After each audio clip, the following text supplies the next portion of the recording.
Good morning friends. সকালে ঘুম থেকে ও ছেলেকে তুলে ওকে খাইয়ে আবার ঘুম পাড়িয়ে দিয়েছি। এবার আমি ওপরে যাব ব্রাশ করতে। ও যতদিন হয়েছে ততদিন থেকে আমি এই সকাল 9টার সময়ই ব্রাশ করি, এটা আমার রুটিন হয়ে গেছে। আর উপরে আমার রুমটাতে এসে আগে জানলাটা খুলে বাইরেটা দেখে নিই। এখন উপরে শুই না, যখন আমার হাজব্যান্ড আসে তখন উপরে শুই, ও চলে গেলে আবার নিচে যাই। কিন্তু আমার রুমের এই জানলার বাইরের পরিবেশটা আমার ভীষণ ভালো লাগে। ঘুম থেকে উঠে তাই একবার জানলা খুলে দেখে নিই, চারিদিকে মাঠ ঘাট সবুজ, একেবারে দেখে মনে হবে যেন গ্রাম, কিন্তু আমার শ্বশুরবাড়ি গ্রামে নয়। কিন্তু আমার জানলার বাইরেটা দেখলে মনে হবে একদম গ্রামের মতোই। তো সকালে ঘুম থেকে উঠেই আগে আমি জানলাটা খুলে দেখে নিই একটু, তারপর যাই ব্রাশ করতে। অনেক দেরি হয়ে গেছে, ও যতক্ষণ ঘুমোবে সেই টাইমের মধ্যে আমাকে সব কাজ সেরে নিতে হবে।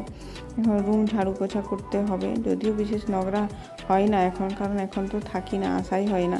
দরকারের সময় এক দুবার আসি, বাকি তো আর আসা হয় না, এই রুমে এত নোংরা হয়নি সেই কারণে। তাও তো ঝাড়ু পোছা না করলে নয়। আর এই পুতুলটা দেখুন কি অবস্থা করেছে একে। এটা দেখে আগে মনে হতো যেন একদম সত্যি বাচ্চা, এখন এটাকে কালার করে একদম খারাপ করে দিয়েছে। তো অনেক দেরি হয়ে গেছে, চলুন এবার যাই ব্রাশ করি। আমার ছেলে ঘুম থেকে উঠে গেলে আর আমার কোনো কাজই হবে না। এখন তো খুব ছোট, তাই ওকে নিয়ে একটু ব্যস্ত বেশি থাকতে হয়। ওর কটা জামা কাপড় রয়েছে, সেগুলো আবার ছাদে যাব একটু মেলতে। তার আগে জলদি করে ব্রাশটা সেরে নিই।